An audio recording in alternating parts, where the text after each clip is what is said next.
Welcome to another episode of Last of the Real podcast. You don't know Jamaica's number one podcast. And again, we want to big up all the international listeners, right? From the east to the west, Last of the Real, I touch it. You don't know, we are the best. And it's Zian, one of your hosts here. And I have my friend in studio. Who's here? Mr. JRP in the building. Mm-hmm. Everyone's favorite host, though. Which is right. I don't know, Last of the Real, we normally kick it off with our 10 in 10 or our weird 10. But tonight we're going to do something different. We're not going to talk about the Will Smith, Chris Rock, Hollywood fiasco, the slap that is real or fake. Everyone have them opinion on it. But Last of the Real, I will stay focused on real events affecting real people. That's right. We're not going to get drawn into the Hollywood fiasco. So, right now, since it's Sexual Awareness Month, we want to look at something that affects many women and men worldwide that basically goes unspoken about, and many of the victims suffer in silence. It may be a brother, a sister, mother, your father, somebody that you know in passing, or a close friend or family member, right? But many victims suffer in silence. So fortunately, Last of the Real has a very brave individual. And we're going to just call her Jane Brown. And we have to applaud you for come on and talk about your personal case, right? It takes a lot of strength and courage to talk about something like this, because we know trauma is never easy to handle. Jane, Hello. whenever you're ready, we just want you walk us through your ordeal and how it happened to you. All right. So good night, guys. My name is Jean and I'm 33. This is my story and how it has been affected me, especially since, during the pandemic where I had to sit inside and we had to deal with our demons because there were nobody to talk to. So those, thoughts and traumas, they came back. I am a victim of sexual molestation. I can't remember the age where it started, but I know it was something around 6 or 7 or 8. I can't remember. Wow. And the first instant was when my father's friend, he was a Rasta man. And, if I should backtrack, my father died when I was 9. My mother was always mentally ill. So we were with her father majority of the time. And he died. They killed him at age 9. They found his decomposed body in a unfinished house. And how we got the news, that he came over the news that, they identified him by a bag under the bag. And so little bit before he died, he had this friend that he was always coming around. And my father left us and I don't know where he went, but he went somewhere. And we were around this man's yard and he lifted me up and I realized that his fingers touched my vaginal area and then his fingers started to move. I knew in myself that this was not right. This not right. This not feel right. And he asked if I liked it. So me I say, at that tender age, I was like, because I didn't know what to do, what to say, nothing. And I started running. As soon as it started, I started running, just taking away myself. And I remember there was an instance where it started and my father was in a next community and I walked. It was like maybe a 2-hour walk and I walked to my father where he was. And my father came back home. I don't know what happened between my father and the man, but I knew that my father became so afraid of the man. And there was also a next instance where he locked There were three of us, my sister and I, my sister who is older than I am, a smaller brother. And he locked us up in the house and he was having sex with my sister. And he forced me to study my timetable. And whenever I would, rebel, he would beat my little brother and beat me. And then one night, no, I was there and he had my sister in the room and I went there. And then he started to, to molest me, It just looking back at it, it disgusts me. Scary. Anyway, yes, because I'm trying to remember bits and pieces as I go along. Anyway, I ran away again, and I left my sister and my little brother in the house. I ran to a next. My grandmother was working for this lady and I ran to the lady's house. I moved away and I went with my grandmother to the lady's house. At that time, no CDA came in. I guess persons in the community saw what was happening. Because my sister got out of hand. She was cursing a lot and I knew it was because of the molestation why she was rebelling in her own words or, way. I left and I went to my grandmother's place where she was being a domestic worker. And at that time, I heard that the CDA came and they took my little brother and my sister. But I escaped because I ran. So, all right, my sister went to home then and I started living at the lady's house. The lady had a little bit of money. She couldn't take care of me and stuff like that. When I went to the lady's house, the lady had a son, big man. Mm-hmm. And that man started to fondle me. Wow. He went on to penetrate me and stuff like that. I did not know what was happening to me. I was just, I had a next friend now. Mm-hmm. This was at the SAAM tender age of around maybe 7, 8. Yes. I cannot remember the age exactly, but I was very young. I was a baby. Mm-hmm. And when I was at the lady's house I can't remember how it started, but I know that the young man started to fondle me. It started and while the lady or my grandmother was away, he would pull me away and started to he called me, kiss me up and stuff like that. He started with the same thing, taking me up, holding me up and stuff like that, and started to whatever. So I was there for a time. I couldn't run because there was nowhere else to go. I had nobody else. Remember that my father was he was about his business. I would just say maybe he started to get mental and stuff like that, but he was just walking up and down all over the place. There was no parental guidance, nobody there to protect us. We were all over the place. And, my mother had quite a few of us, over 10 children she had. Yeah. And we were all over the place. My sister at this time, of course, and my little brother were placed in homes. And so I was left out there because, they came and I was, living with this lady. They thought I was being protected. So the young man started molesting me and stuff. And it happened for quite some years because, as I said, Mm-hmm. So this young man, was he a relative of the lady? Yes. I'm not sure. Right? Excuse me? Was that her son, or you're not sure the relation? I don't think it's her son, but I think she adopted him. He and the sister. He had adopted he and the sister. So during that time when you were with the lady, your brother and sister was still in the home? Yeah, man. They were still at home. Okay. They were placed permanently in foster care, in the government foster care. Wow. Yeah. I guess that's a rough situation for them as well. Yes, but I think it was rougher for me in the sense that because I heard my sister said that was the best time of her life, when she was placed in the home. So, I was there thinking, it's a good thing that I never went into the home. But maybe if I'd gone there, I would have, passed all of protection. Yes, but she never missed it because before she went in, she was molested by the man also. But because she went in, she was it stopped somewhere.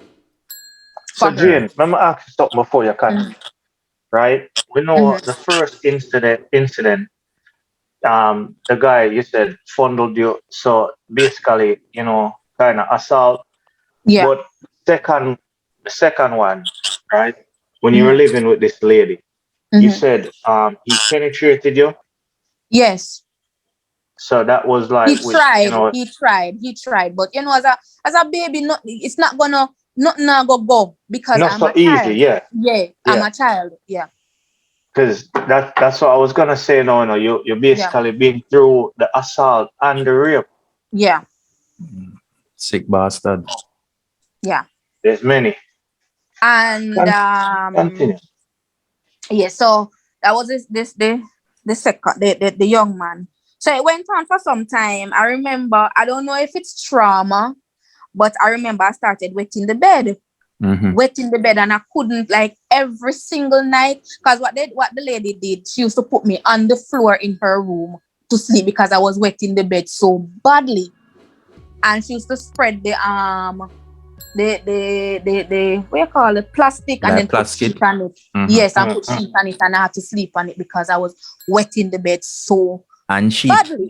pick up no indication that She something. saw nothing. She Okay. just, I don't know.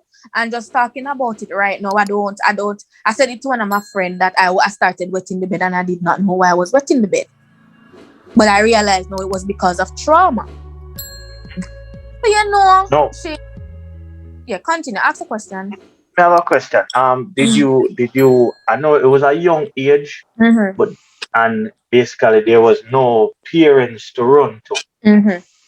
But did you try and talk to this lady or say something to the No, lady? not I. To be honest, it not even crossed my mind to talk. It not You even just crossed my mind to talk. I just accepted it and move along.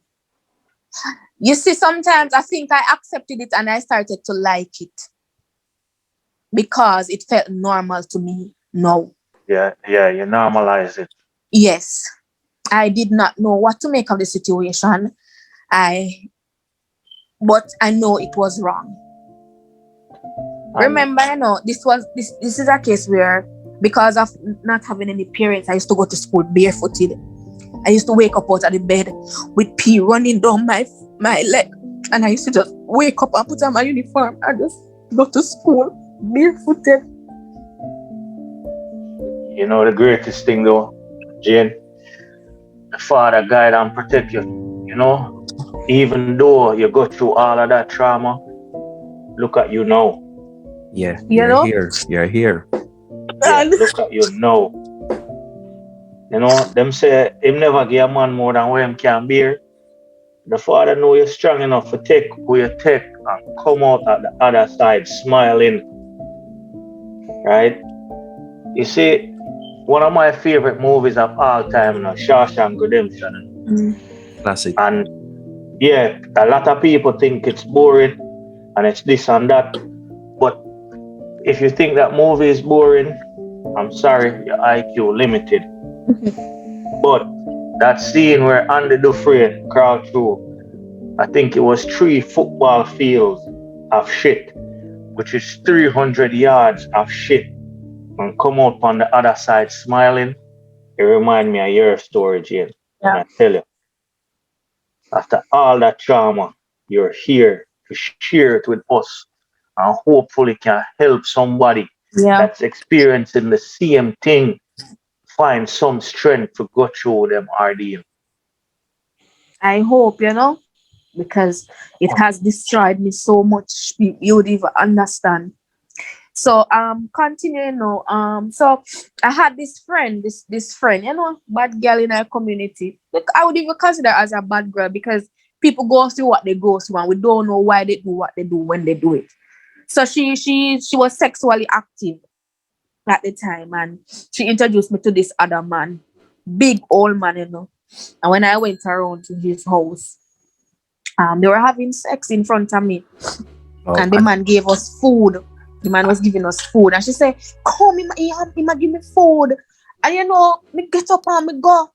I went around there, and the man started having sex with me. And I think what disturbed me the most, I was there when he was I saw the scene of him inserting himself into my friend. It was sickening and disgusting. At that same time now, the same lady with the son I was living with, she found out. I don't know who told her, because this is not the first time I was going around there. She come and she grabbed me by I don't know if I remember if me here, she grabbed me by and she grabbed me. And she said, come out, what you do around here? You're short of food. You're short of food. And I wasn't short of food. Because she one thing she gonna make sure is that she buy food and feed me. The only thing she never do, I buy clothes and shoes to me, but she feed me. Yeah. And that was the same day. I remember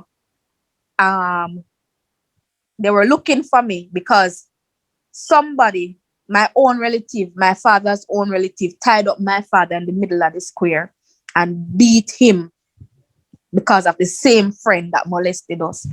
Beat him and cut off his dreadlock because he was in the company of that same man. So when they beat him now and cut off his lock, she come and she pulled me and said, you know, see them a beat your father, them beat your father and kill your father. And I say, I was going through the embarrassment because she had pulled me through the square and at the same time then just beat up my father. I remember this is the man that I know that took care of me. I had no body but my father. You understand what me saying? Them beat him and cut off, they disrespecting him and cut off his dread.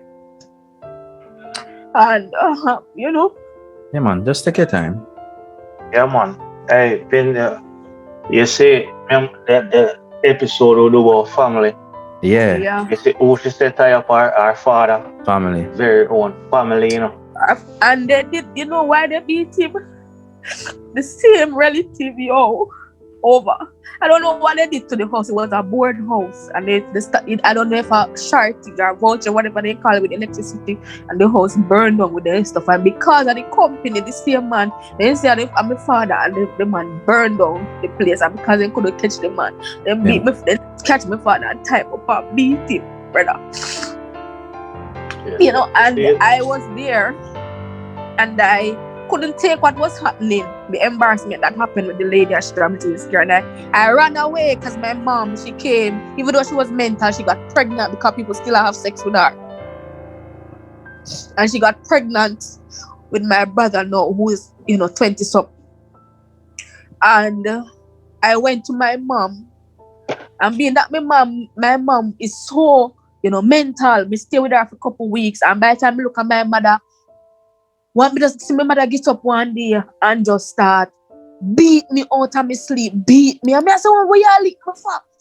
And she said, me I try stifle her, beat me. And I say, what you say? My mother beat me so till me have to run out of my clothes because I killed she never kill me. I run again and I go up. Some relatives. And I stayed there until I left school.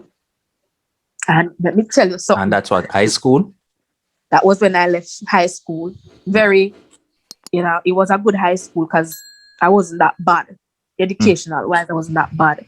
Because when I left, I went up to the last person that I was living with, and I went to, I think I was, when I went there, I still was in grade 5 because of my age and lack of parental guidance. I had to skip because I had to skip over grades to get so by the time I left school, I was 18, full 18.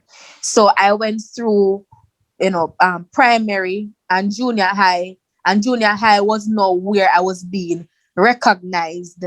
Junior high now was where teachers saw my potential, and they knew that my mother was not, that I was referred to as this bright girl, because I know nothing of me only grew up to my mother, man. Mm-hmm. Mental, walk up on them. That's the only memory I have of my mom. Mm-hmm. And one of the teacher, a male, he came to me, and I remember when I left grade 6, I had to go over to the junior high because I didn't have a birth paper to get me.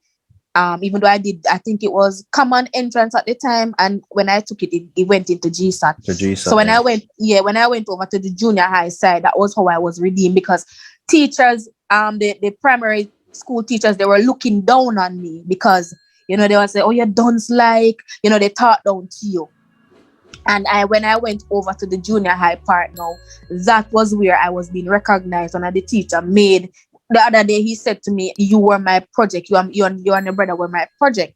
And he in the rough, because he roughed me. And he said to me one day, if I have to make one thing clear, you're gonna drink your eye water for price, because you have to learn. You have to learn. And there Props to was that teacher. yes, he said you have to learn. And I remember when the first day of grade 7, he said to me, say, you come in here, come sit down. You just watch me and you. And I started smiling. Come here and say, I must joke him and make. And that man beat me from grade 7 to grade 9. And every time, you still like other people them go up and run up and down, I had to be in the library. I had to be in the library. And if he asked me a question and I could not answer it, remember I belt to me back. And he's gonna embarrass me there. So I had to be on top of my toes. Had to be on top of my class. It went on, I was living in foster care with the persons that I was with until I left. It wasn't easy either, because being in a foster care, them not gonna treat you like them own. Yeah. They're Like a not going to stranger. treat you like them. Yes, them gonna treat you. You have to do the majority of the work. Helper. Yes, I was Cinderella. I remember one time, it was a Christmas. I remember when I just went around, I had to be wearing my brother's shorts, because I had no clothes, no underwear. I had nothing, no shoes. People in my church come to me. One lady, I guess she feels sorry for me, come to me and say, "Come run on my yard." And I remember she give me a sock and a big shoes. But me did glad, because nobody never me. I was walking barefooted. I was barefooted. So me did glad when she offered me. So, And let me ask you that question. While in foster care, we know it's a Mhm. whole different set of conditions. Yeah. But were you at least protected now from the sexual assault and the mental torture? All right. I was somewhat protected from it, because there were attempts made, but because me start they gain little sense now when they come to me. And when I think one of them said to me, say, "If me touch you, I go tell nobody." And me say, "Yes." Me go call the police. One tried to kiss me, and me pull away. So, So you're more aware now. even though, yes, Yes, I was it near. still Yes, happens. yes, I was. Yes, it was still happening, but because I was, I think I was 10 now, so me again little experience and me again little exposure, so I knew what was right from wrong. I knew it was wrong. I was coming to sense now. So even though attempts were made, it never came to fruition. But the mental torture was there. As I said, I never thought about it, or me say, "Oh Lord, so they molest me," or, it was more of, I went into a survival mode at the foster home. Me have to survive, me have to go to school, me have to start learning, me have to do something to get myself out of this. Yeah, get yourself out of this situation. Yes. And Yeah. you see, I'm gonna share something I don't know by Nadine Spence. It's, you see, your ordeal, unfortunately, I something where a lot of women in not just Jamaica but all over the world go through, right? But in Jamaica, we have a thing where it's called rape culture. Yeah. And may I use rape culture to class sexual assault, rape, molesting, all of that. And the three things where we realize that in Jamaican rape culture, what happens is they shame the victim, Yeah. right? Like that woman dragging you through the square. Yeah. That was shaming the victim. That wasn't that the whole dragging through the square wasn't necessary. She And could I have tell just you, I think, come, drag you, bring you yeah, to your yard. the Then thing them was, blame the victim. It's your fault. yeah, it's your fault. And after them blame the victim, them silence the victim. So people like you and others that have gone through this ordeal never speak out on it. Yeah. The thing is, I was traumatized, because when she dragged me, she highlighted what was happening. And so people start calling me the name of the man, whatever girl. So them start calling me. You see? I have to live Being with the that. victim. And I had to live with that because when I went into the home, I was at the time they started calling me the name, and I had to, because as I said, I went into survival mode. So I had to live Yeah. with them calling me the name. so while you were at the home, right? Any Mhm. form you get any form of counseling? No, I had no. Listen, a rural You know, Jamaica, me Jamaican there. invest in that. Nah, remember, I know I'm an outcast. I'm somebody that and because of monetary values, whatever. You Yeah. understand? There was a gain from it. So nobody now thinks that, oh, you need counseling. Nobody know business about that. No, but I was not in that environment. I was not around that kind of people that thought about that. About need counseling. Maybe she did. Nobody was thinking about that. Everybody was thinking Yeah. about themselves. Yeah. Nobody now thinks that Jane need counseling. No. And you were in survival mode rather than just Yes. living and being a child and having fun. Yes. Yeah. So when the it started happening, and I think I push it back. I've never really thought it never really affected me until I became an adult.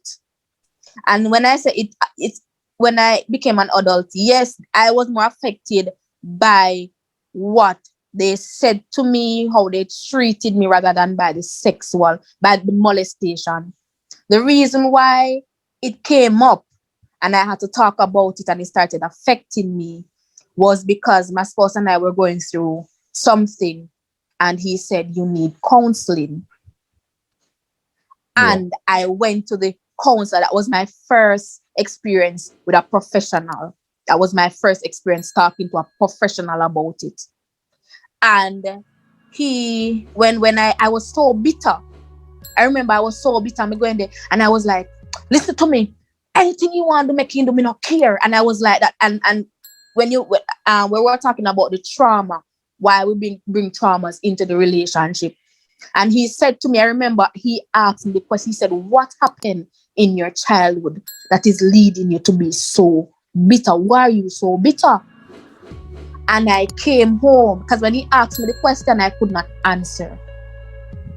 And I came home and I asked myself the question, why are you so bitter? So bitter. And I went back and I was reminded by how many times I was sexually molested. I was treated like a piece of meat. I was looked down on because I had no protection. I was tossed about because people didn't value me, didn't see me as anything. And because of that, it lowered my standard.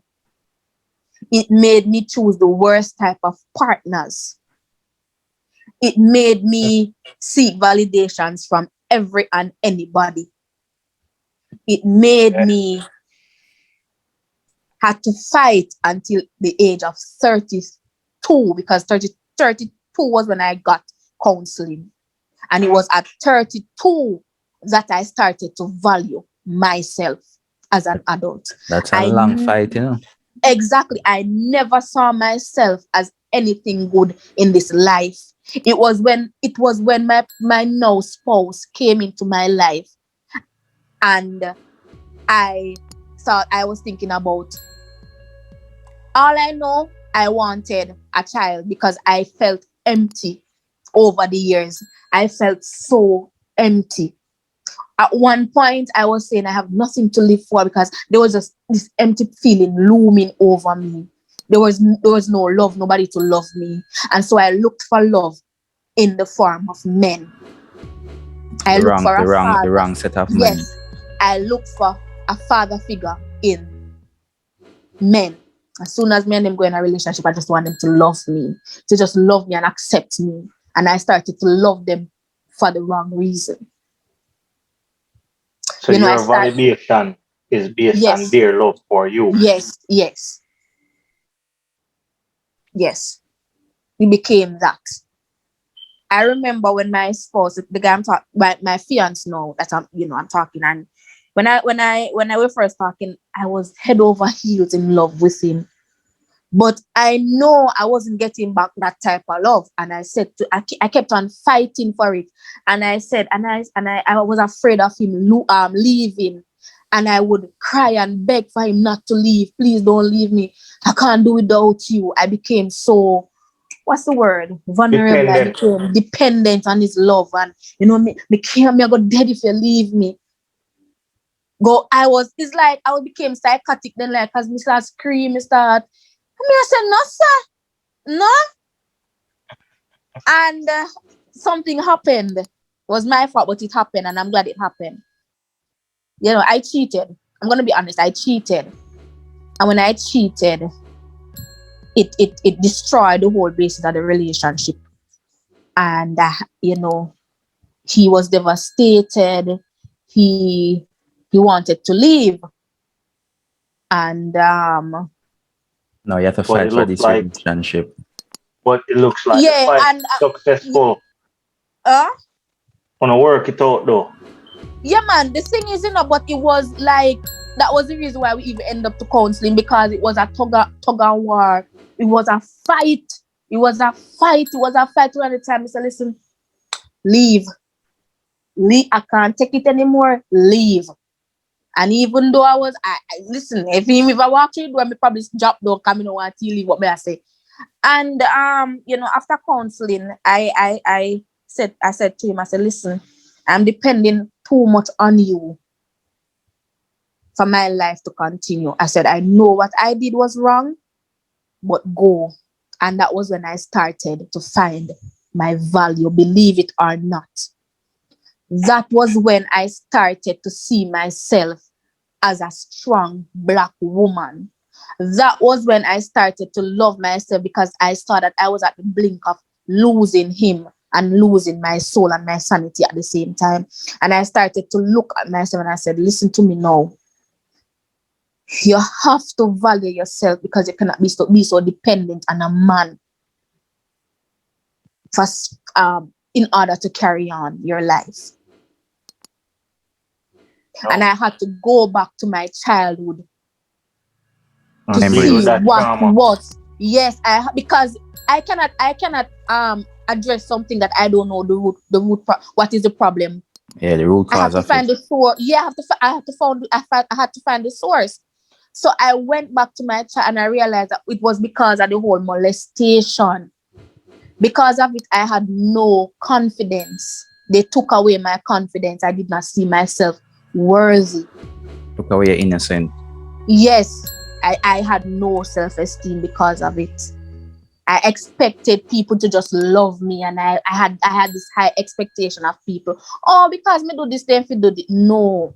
So I had to go back, I had to revisit, and I had to, evaluate, and I had to start letting go where I needed to let go. And I said to myself one day, you know that you are a sweet girl. You're not this buguyaga, violent, loud person, So Jane, when you have to dig up all those memories back from childhood, how did it make you feel? To be honest, when I went it was a counseling that made me dig it up, and I came home. Me always see people say, oh, when so they get raped, then go in a bathroom and scrub themselves. Yeah. When I brought it up, this anger came over me that if I knew where that man was, I would have paid somebody to just hold him for me. And I would get a knife and just walk it through him, just a stab until. That's how angry you were. That was how angry I was. And because the counselor said to me, he said, it is not there, it is that you pushed it to the back of your head. I did not know that it was there, that anger I didn't know it was still there. Yeah, man, subconsciously. You suppress it, Yes. Yeah, man, you suppress it. Yeah, like sweeping underneath the rug. And go on, continue. I don't feel the same way about the young man, the second young man at the lady I was staying with, because I saw him and I forgave him. Oh, forgave Did him you in the tell him? sense that like you and him talk about it I did or not. I haven't spoken to him about it because I But in saw how yourself. God. Yes, but I saw how God dealt with him. When I saw him, to me, he was out of his senses. To me, Yeah, but man. you know, he's, Yeah, he's man. still working. But to me, him never stable to me. But you know, I'm doing little work, and I felt so sorry for him, and so I forgave him at that instant. And I still talk to him. If me see him, me call to him, not have him up. To be honest, I forgave him. But for that man, my father's friend, yeah. The first one. the first one, because he was the first one. Yeah, If because I that's when it's viral and all, the yes, robbery of the innocence that. yes. If I am telling you and even know if I see him and if I hear that he's like I'd pay somebody and I'd go to prison and do my time for him. So I would that take a anger is knife. still there. Yes, I Yeah. would take a knife and you would even understand. I would go through, I would dissect And him. and that's not just only because of what it did to you, but also what happened to your father as well. Yes, I would Mhm. dissect him because they So, disrespected my father. you see, it's a whole heap of trauma and hurt associated with that particular individual. You know? And it now go just go so all at once, Yeah. right? You have to work on them piece at a time.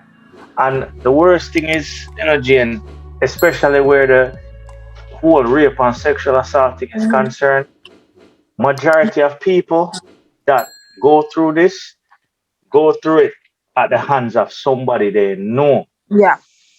And this was somebody that, you said your father knew, and it's somebody that you guys must have been around over a Of period of course. time. Yes. So as somebody you know then I felt Yes. comfortable and safe Yes. with. Yes. Ah, rough, Yes. rough. But you can use your life, as a testimony, and we're glad we have the chance to talk. You can help somebody else Yeah. because guaranteed there's somebody going through this right now.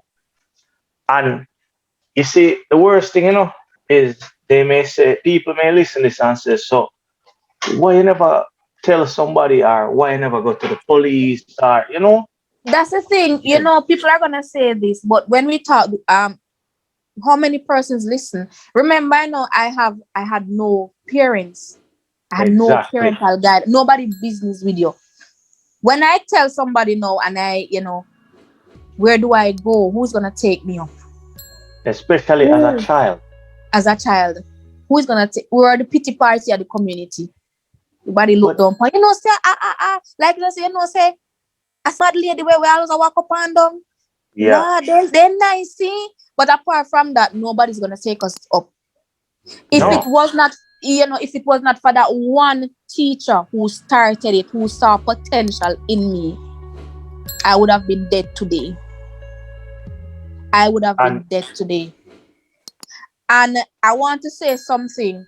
You see, when you've been sexually molested, it does things to you. Is either you become reserved, yeah, I either just you Lego. become bisexual, you become lesbian, you become gay, you start having sex all over the place. For me, I had no self-worth. If a man tell me saying like me and him, whatever. And It was after I had my child. yes, and I I remember when you started. touched on that you wanted that child, it was just for that reason, that self-worth. You wanted someone to just love you and you love them back in Yes, return. yes. To just give But me because there was this emptiness within me. And you believe that You a know, child would have feel that. but it did. It did. no, Listen, when I had my child, if I should touch on this topic, I started to tell my child from within the womb that I love him Mm-hmm. because it's not something I grew up hearing. So I wanted to, because it goes shy from him. So I started practicing it from the child was in the womb. And surprisingly, every day my child gets up and says, "Mommy, I love you. You're so pretty." And it was when I have had my child 4 years ago that I started to feel that I had value. Mm-hmm. because your life take on a new purpose now, It's Yes, not about yes, you no more, So yes. right? But let me share that statistic a bit for all of the people who feel like say people who get raped don't talk about it, right?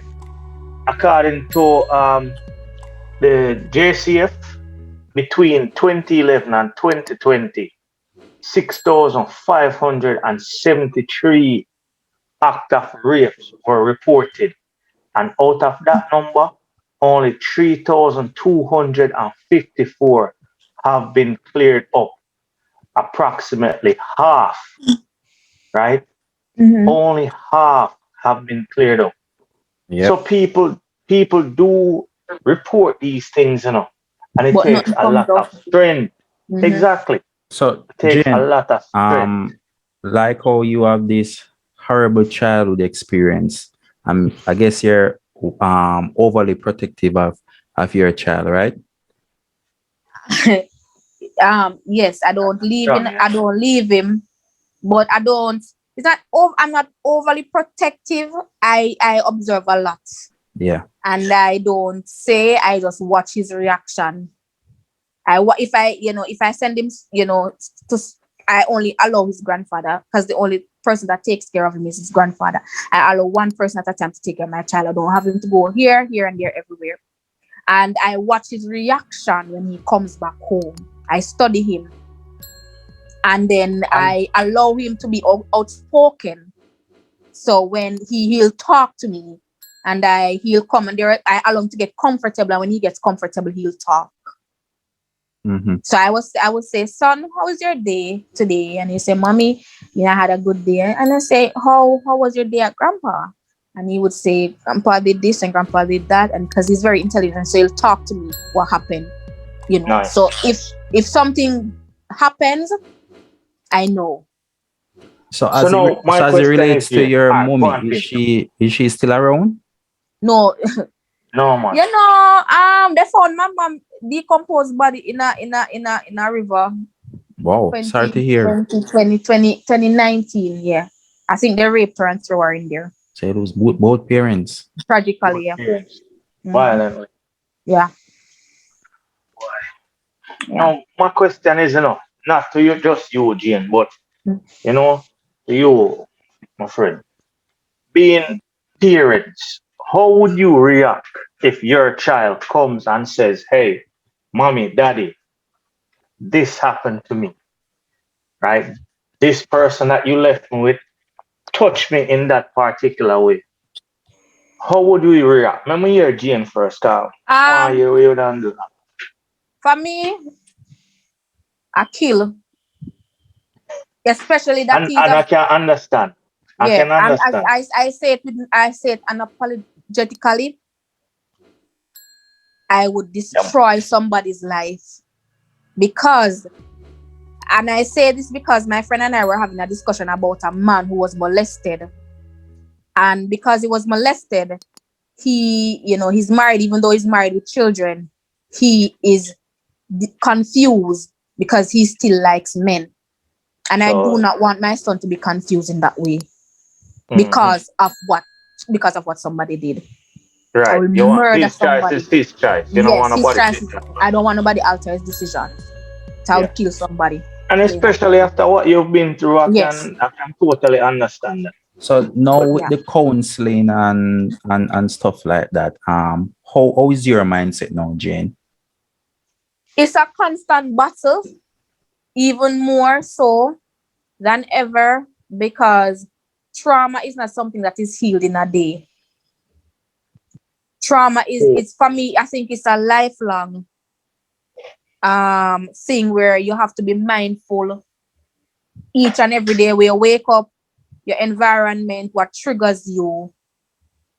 And for me, I'm working on the relationship with my spouse because I easily get angry. I'll just shut. I have zero patience and tolerance for things, and so I'm trying to work on that to better my relationship with him. And I'm I try to mind how I talk to people, and I try to listen, and I try to be understanding and not to judge them, and I try to remember where I'm coming from. Yes, so you're So still a work in progress. And yes. Earlier on, you did mention your brother and sister as well. Mm. How are they now? You know, they're not well. For one brother, I know he's the head because you know he's a Christian, and so if any one of us is in any trouble, he's the one that will run around and try to get things better. But for the rest, I heard my 40-something-year-old brother said to me that he says he's on pills or whatever, and I think he still has trauma that he hasn't dealt with. And my sister was depressed the other day, and I think that is because she has trauma that she has not dealt with as yet. Okay. And the rest of them still have trauma because all of us went through our own little things that affected us. Yeah, own battles. Yes. In some case, war as well. War as well, yes. It's a constant, for me, it's a constant war. Because at one point I thought I was gonna go mad because they were always telling me, you're going mad like your mother. And so when the pandemic started and being in the house, it started to affect me. I said, God, we feel like I'm going mad. I started to have anxiety attack and panics. Yeah. No distraction. You were just there by yourself, right? Yes, and I started to relive every bad thing that happened to me. So I started to have panic attacks and stuff like that. So yeah. You know, the greatest thing, you start the healing process. And, you know, personally, I have to thank you for sharing your experience because I am sure this will help somebody. Your experience will definitely touch somebody's life. So I have to thank you for that personally. Definitely. Right? Brave. Yeah. I'm glad you start the healing process. And again, I'm going to applaud you for sharing your story because, as I said earlier, too many people suffer in silence. And it can be a friend, you know, a family member especially. And you know, just the whole concept of sexual assault and rape, it's not just centered on females. Males go through it too, just like you said, the person that you know that is now confused, right? So it's not gender bias. Anybody can go through this, right? But I want to share some stats with us still real quick because I am sure that many people, when it happened to them, feel like, why me? Why is this happening to me? And think they're the only one it's happening to at this current time. But it says that sexual violence in America affects an American, one in every American in 68 seconds. So every 68 seconds, someone is sexually assaulted. Right? And the crazy thing, you know, on average, there are 463,643 victims aged 12 or older. Yeah. Right? And you see how your ordeal started at a very, very young age.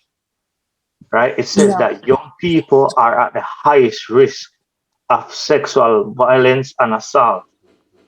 And the young people, 54% are between the ages of 18 and 34, and 15%, 17 and under. My gosh.